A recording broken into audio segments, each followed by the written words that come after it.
नमस्कार मंडळीनो. आज मी जरा बऱ्या अवतारात आहे. तर आज स्पेशल डे आहे माझ्यासाठी. पण मी हा व्हिडिओ यासाठी बनवते की तो माझ्यासाठी स्पेशल डे आहे म्हणून नाही बनवते मी. तर हा व्हिडिओ मला माझ्या आईला डेडिकेट करायचा आहे. हा माझ्या आईसाठी आहे. कारण मदर्स डे म्हणजे आज माझी आई मदर झाली होती. माझी मदर झाली होती. मला मोठा भाऊ आहे, त्याच्या आधी ती मदर झाली होती, आई झाली होती. पण एका मुलीची आई, म्हणजे मी पहिली मुलगी, तर ती माझी मदर झाली होती. तर थोडक्यात सांगते, कारण व्हिडिओ खूप मोठा होत नाही माझ्या या फोनमध्ये. आजच्या दिवशी 1965 साली धुवाधार पाऊस होता. ग्रीनिज रेकॉर्डमधला तो पाऊस होता. गुडघाभर पाणी साठलं होतं. अख्खी मुंबई शहर पाण्यामध्ये होतं आणि गुडघाभर पाण्यामध्ये माझी आई ॲडमिट झाली आणि माझा जन्म झाला. तर मी जन्माला येताना आईला खूप त्रास झाला. म्हणजे ऑपरेशन झालं, टाके पडले. तर मला ना हा दिवस माझ्यासाठी खूप आनंदाचा नाही वाटत. कारण मी माझ्या आईला त्रास देऊन जन्माला आली. त्यामुळे मला काय खूप मोठं सेलिब्रेट करावा, केक कापावा असं माझं काही नसतं. पण यावर्षी काय झालं आहे, मुलगा दुबईवरनं आला आहे आणि त्याची इच्छा आहे की आपण बाहेर जेवायला जाऊया, केक कापूया. तर मी म्हटलं ठीक आहे, आपण बाहेर जेवायला जाऊया, पण केक वगैरे नाही कापायचा, मला ते काय फार आवडत नाही. कारण की काय, मी माझ्या आईला त्रास देऊन जन्माला आले. किती यातना भोगल्या माझ्या आईनी. तर हा व्हिडिओ खास आईसाठी आहे. हा आईला मला ऐकवायचा आहे. आईला थँक्यू म्हणायचं आहे आणि सॉरी पण म्हणायचं आहे की मी तुला एवढा त्रास दिला. मी 7व्या महिन्यात जन्माला आले आईच्या पोटी. 7व्या महिन्यात आल्यामुळे डॉक्टरांना आईचं ऑपरेशन करावं लागलं आणि त्या काळी म्हणजे 1965 साली आईला रक्ताच्या किती 2-3 बाटल्या आईला भराव्या लागल्या. तर ते रक्त उपलब्ध नव्हतं होत पटकन हॉस्पिटलमध्ये. तर माझे मामा भर पावसात गुडघाभर पाण्यात दुसऱ्या हॉस्पिटलमध्ये रक्त आणण्यासाठी गेले. माझे 2-3 मामा, ते आता हयातीत नाही आहेत. तर त्या मामांना पण थँक्यू. माझा मधू मामा, माझा श्रीधर मामा, माझे सगळे मामा, 2-3 मामा रक्त आणण्यासाठी धडपड करत होते मुंबईत. आईला जिवंत ठेवण्यासाठी. कारण डॉक्टर बोलले की आईची परिस्थिती नाजूक आहे, आईला रक्त भरावं लागेल. तर त्या आईला रक्त भरण्यासाठी माझे मामा भर पावसामध्ये ते रक्त शोधण्यासाठी, रक्त गोळा करण्यासाठी दुसऱ्या हॉस्पिटलमध्ये भर पावसामध्ये गुडघाभर पाण्यामध्ये गेले आणि रक्त आणलं. त्यामुळे हा दिवस आहेत ना, माझे मामा मला नेहमी भेटले की सांगायचे, माझ्या वाढदिवसाच्या दिवशी आठवण करायचे की वर्षा, तुझं नाव वर्षा का ठेवलं? कारण तू धो पावसात, मुसळधार पावसात जन्माला आली म्हणून तुझं नाव वर्षा ठेवलं. तर अशी ही माझी जन्माची कहाणी आहे. तर मला काय खूप मोठी गोष्ट वाटत नाही, पण माझ्या आईसाठी, आईचा पुनर्जन्म झाला होता आणि मी माझ्या आईला सॉरी पण म्हणते आणि थँक्यू पण म्हणते. माझी आई खूप गोड आहे. 85 वर्षाची आई आहे माझी. देवाच्या कृपेने छान चालती बोलती हसती खेळती आई आहे माझी.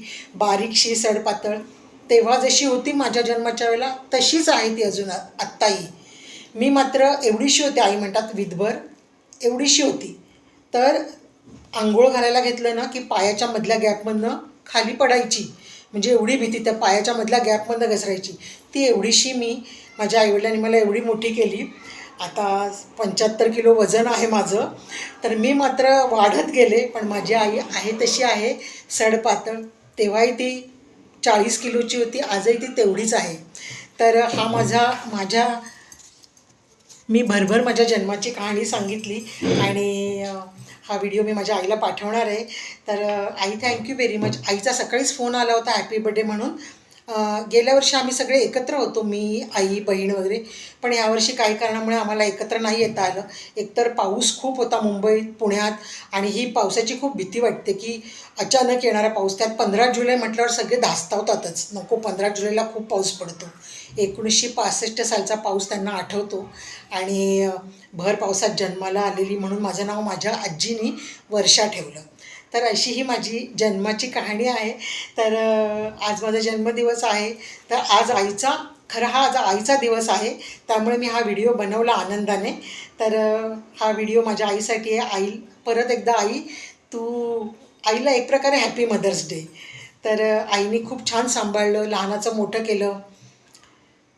आई गरम गरम स्वयंपाक करून जेवायला घालायची. आणि आईने काय म्हणजे कधी आम्ही गार जेवण जेवलो नाही. आईने कायम गरम गरम जेवण जेवायला घातलं. आमच्याकडे ना असा एवढा कणकेचा गोळा आई मळायची, म्हणजे 1 किलो तरी असेल. आणि आई जवळजवळ 20-25 पोळ्या आई एका बसनी करायची. 1 तास आईला चपात्या लाटायला लागायच्या. आणि मऊ सूत ओठाने पोळी तोडावी अशी आईच्या हातची चपाती, साधी चपाती पण. कारण तेव्हा पाहुण्या रावळ्यांचं घर होतं. पाहुणे रावळे येणं जाणं. कधी 2 पाहुणे डेली असायचे घरामध्ये, त्यामुळे एक्स्ट्रा जेवण असायचं. त्यामुळे माझ्या आईने सगळ्यांना, आम्हाला लहानाचं मोठं खूप छान सांभाळलं, छान लहानाचं मोठं केलं. कधी काही कमी नाही पडू दिलं कुठल्या गोष्टीला. काही आम्हाला सांगायची वेळ नाही आली, मला तरी नाही आली कधी सांगायची की हे मला पाहिजे. ते आईच्या लक्षात यायचं आणि आई ती इच्छा पूर्ण करायचीच. एक वेळ वडिलांचंही असतंच मुलीवर प्रेम, पण आईचं जास्त लक्ष असतं की आपल्या मुलीला काय हवं नको. तर आईने ह्या सगळ्या इच्छा पूर्ण केल्या. इव्हन माझा नवरासुद्धा मला माझ्या आईनेच शोधून दिला, म्हणजे माझ्या आईच्या मैत्रिणीचा मुलगा. आणि खूप छान सगळं काही व्यवस्थित झालं. तर लाईफमध्ये मी खूप हॅपी आहे. आणि जरी आज माझा नवरा माझ्याबरोबर नसला तरी तो माझ्याबरोबर आहे. शरीराने बरोबर नसला तरी मनाने बरोबर आहे. आणि प्रत्येक क्षणी मला जाणवतं की प्रदीप माझ्याबरोबर आहे. त्यामुळे मी ना खूप अशी हे करत नाही की माझा नवरा नाही आहे बरोबर. माझा नवरा माझ्याबरोबर आहे, होता, आहे आणि कायम राहील. कारण तो मला सांभाळतो, तो मला छान ठेवतो, तो मला आजही राणीसारखं ठेवतो. अक्षरशः तो मला आजही राणीसारखं ठेवतो. इतकं सगळं माझ्यासाठी तो करून गेला आहे की त्याच्या घरात मी राणीसारखी राहते. तर त्याचेही आशीर्वाद आहेत माझ्याबरोबर. आणि तुमच्या सगळ्यांचेही आशीर्वाद आणि शुभेच्छा आहेतच नेहमीप्रमाणे. तर बाय, जय सद्गुरू. आता आम्ही बाहेर जाणार आहे. मुलगा येतो आहे बाहेरून. तो ऑफिसच्या कामासाठी बाहेर गेला होता. त्याचा फोन आला 1 तासापूर्वी, मम्मी मी येतो आहे, पोचतो आहे, तू रेडी राहा. तर मी रेडी आहे पूर्ण एकदम मस्त नेल पेंट वगैरे छान घालून, छान छान सेट घालून मी रेडी आहे, कारण आज बड्डे आहे. आणि तो आला की आम्ही लगेच निघणार, कारण तो बोलला की आल्यावर जास्त वेळ वाया घालवू नको, मी आलो की आपण लगेच निघायचं आहे. म्हटलं ओके, मी रेडी राहते. तो येईपर्यंत पटकन मी हा व्हिडिओ बनवला.